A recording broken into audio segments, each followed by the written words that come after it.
back with another draft profile video, and today we're staying in the trenches with Oregon's Emmanuel Pregnon. Now, I'm pretty sure I'm saying that last name wrong, and I don't want to do that, so I'm going to stick with Emmanuel as we go through this video. But this is a player that was not heavily recruited coming out of high school, as he spoke on. A couple of teams reaching out, Northern Colorado, Wyoming offering him that full ride scholarship, chose to go there after a few years to become a starter, transferred over to USC, and then this past season with Oregon, where he had a ton of success, and the statistics bear that out. But this is a 5-year senior that has plenty of experience, and he's handled that left guard position consistently at the collegiate level, but he's built like an offensive tackle. Early listings of 6'5", 318 pounds, with what seems to be great arm length and also just massive arms. Reminds me of Alex Leatherwood coming out. Looks different. He looks the part as an interior offensive lineman, and the more you watch him, the more you feel the power that he brings to the table consistently, down in and down out. His people moving ability, it's who he is at the core here, but also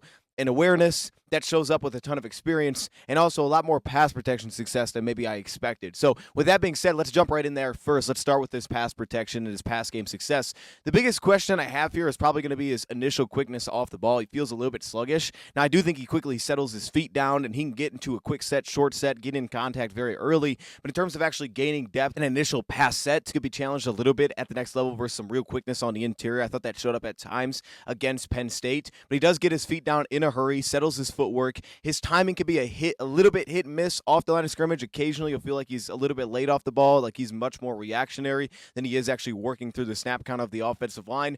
And again, he could be attacked immediately in some of his shorter pass sets, and he may very well give up an edge immediately. Fails to be accurate with that first step off the ball, and I think that can show up a little bit as a run blocker as well. The good thing for him is, though, he connects his feet very consistently, so typically he can recover without being off balance early in pass pro sets, and same thing as a run blocker as well. His gap-to-gap foot speed is a little bit heavier. He doesn't feel like he's gliding across the ground, but again, there's an urgency to his game. It's probably one of the biggest standouts to me when I watch Emmanuel, is there always feels like there's an activeness, an aggression, and an urgency to his movement skills. He gets good depth in his retreat once he gets beyond that first initial set, and the big part of that to me is that it really allows him to work through games. He plays with very consistent pass protection depth, which allows him to work through games, give inside support, and when he drops to give support, he just jolts guys completely out of the play. Activates his feet very quickly to stay in front of his punches that he throws, and he uses those long arms to really wall guys out, create a lot of space between him and defensive linemen, and typically that's where he wins. He really doesn't let things get started, and also he can really stall out any pass rush momentum by a very strong stab. His tracking speed, to me, when he gets out in space as a screen blocker,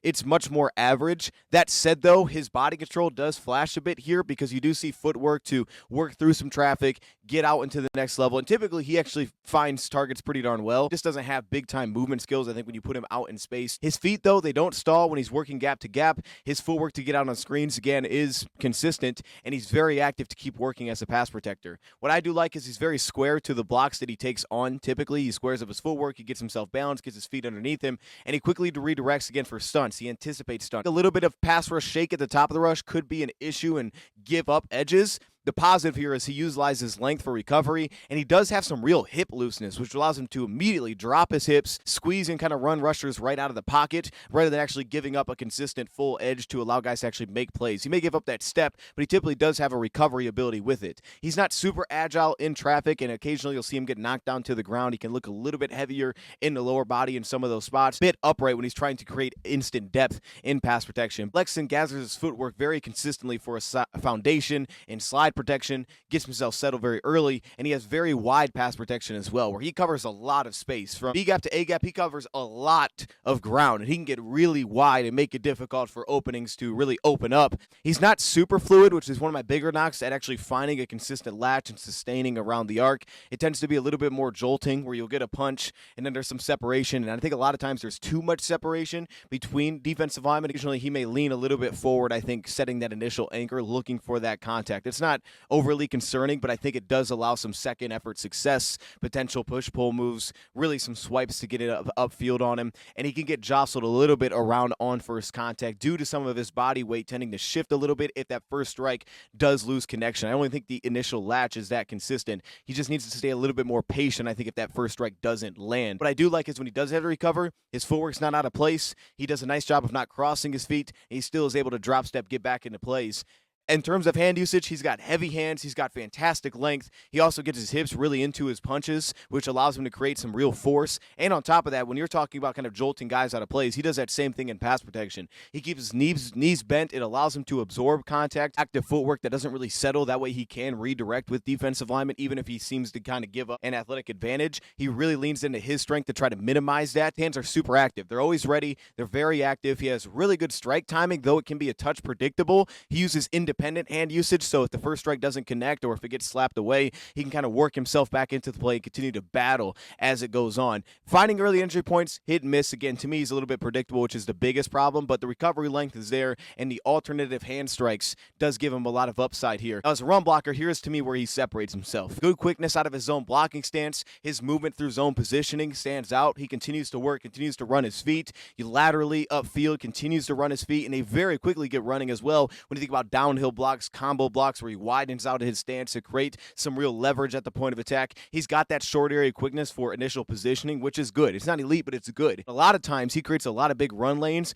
by the way that he does position himself underneath with his footwork. He's well connected to those lateral slides to create leverage immediately as a zone blocker, and he flashes good twitch to quickly position his body at the line of scrimmage to create openings. He has an urgent first step off the line to fit into combo blocks with real aggression. He could just look a little bit heavy to me as a pulling offensive lineman, or again, when you're trying to work him out in space, he can look a touch heavy. His footwork, though, is good. He can drop step, he can get out. He's not incredibly quick to climb, but he does play with great angles. Like, there's definitely occasions where he just can't connect with a linebacker, but his angles always tend to give him a chance, and he attacks with an attitude to get up and get some contact, which I do love. There's always that great effort to his game. He has adequate lateral speed, I think, on the front side. The thing here is that he can create a little bit of burst. However, he will pop up a touch in some of those spots. He covers good depth. He is an aggressive puller, so while, again, I think the control shines a little bit here, you'll see some real flexion where he can kind of corner a bit. He does look a little bit heavy, but the positive is he's really aggressive to cover ground, and a lot of times the entry positioning on pulling blocks is fantastic. He creates walls, he creates seal blocks,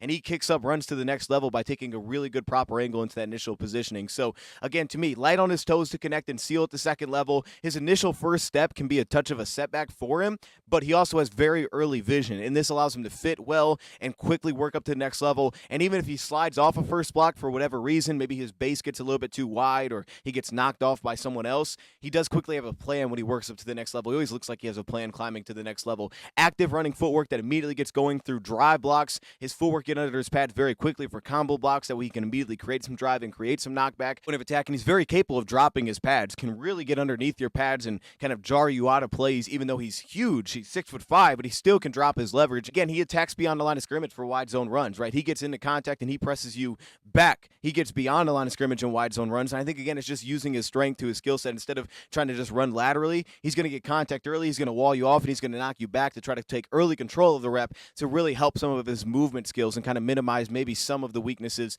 to that by early getting positioning. And he has that great entry positioning on the backside of zone blocks as well. Impressive hip looseness through contact where he can make contact, flip his hips, and then seal blocks off in a hurry. It also supports the ability to get under pads and create immediate drive movement. He's a little bit limited when he's talking about sustaining some of the lateral movement speed. He can get a little bit tight when you're thinking about pull blocks where he's getting into entry and his footwork gets a little bit tight. This same thing will show up as a pass protector a little bit as well when he very quickly gets contact and he gets a little bit tight within his base, kind of gets jostled around a little bit, and he'll get caught off balance at times when he's kind of in an awkward spot with his base. And a lot of times it's through the first step not being super accurate and maybe even being a little sluggish off the line at times where he's kind of getting to his fit, but then he has to redirect in a hurry and his base just doesn't really match, and then he kind of gets pushed around a bit and his balance might get into some trouble. And then as a hand usage piece, doesn't consistently get inside immediately. He can be a little bit wide. And you'll see it's a little bit challenging at times to consistently sustain a low initial entry. He'll kind of work up to the shoulders, and you'll see it right once he gets beyond kind of that first punch. He just naturally has to work really hard to stay low and stay underneath pads. So you'll tend to get him up on shoulders a little bit more often than you would like, especially after first contact. Big hands for strong grip. He can just struggle a little bit to get hand placement very quickly against some of the quicker interior defensive linemen. So it's a little bit hit and miss there, but he does play with the kind of effort where he's going to kind of continue working and just start to jar guys out of plays just by overwhelming them. To me, the biggest thing here is, as a reactive athlete, it's slightly above average. I think he protects himself a little bit more than anything here, but he definitely has great play strength. I think he plays with closer to elite ability to just push people around when he's sound fundamentally. His anchor, I think, is a little bit more questionable, but typically he stalls out reps so fast, you don't really get his secondary anchor. He kind of just wins immediately, and then he uses his footwork on top of that. So you get an initial anchor that's really strong, and his body control to me is good as well. You don't see him on the ground a ton, but when you do, you see some of the lack of athleticism because some of the recovery when he's on the ground is not outstanding. It takes a second to get himself back up off the ground. He's, to me, nearly a great run blocker at this point. I think he's good in pass protection. I think his statistics show that he was better than that, but I think that, good athletes on the interior defense line, which you're going to see much more consistently, are going to give him some problems. He's going to give up an edge a little bit too often. It's just his recovery and his length that helps him so much right now, especially at that guard position because he's just bigger than most people that he sees. His awareness is also great. I love it in pass pro. I love it as a run blocker. His footwork is very impressive to me as well. He can get up to the second level. He takes good angle steal spots. It just says in terms of range, he's much more average, maybe even slightly below average in these spots. His hand usage good. I don't think he's as consistent to find early latch, but I love how active he is with his hands. And to me, the biggest strength of his game is the power. He is a people mover. He's pressing an elite grade for me here. He can really sustain blocks as well. Biggest issue being when his hands just don't get inside. They get out wide, maybe they get a little bit high in pass pro, and then they just take too long to actually find a latch, and he just starts to kind of turn into a puncher, which for the most part is a fine in pass protection. He keeps so much distance, but occasionally you'll see guys kind of slip up on him because he doesn't get that latch very quickly, and sometimes he doesn't get it at all. He's a finisher. He's got more flexibility than I would have anticipated, though there's occasion where he plays a little bit more upright. For his size, his flexibility is impressive when he can really drop his pads and maul people out of the play, and he's a very tough player as well. He's one of my favorites to watch. In just terms of like a joy to watch, that's what Emmanuel is. Right now, my final grade probably borderlines him as a back-end first round, maybe a second-round type of pick. I have a lot of fun watching him. I'm curious to see how my thoughts change as more that I get to see Emmanuel. But as of now, he's definitely one of my favorites, I think, coming out of this season, that teams may see some flexibility with him on the O-line. The biggest question is going to be, because of his size, he could probably play anywhere. The biggest question is going to be, does he have the reactive quickness to play everywhere? Probably not. That might limit him to the guard spot. But we'll see. Maybe a team, feels like they can, and I don't really see him as a center. So he may be a little bit more, he is what he is at the next level. That could hurt him a bit in terms of position flexibility. But what he does well at left guard, he does really well.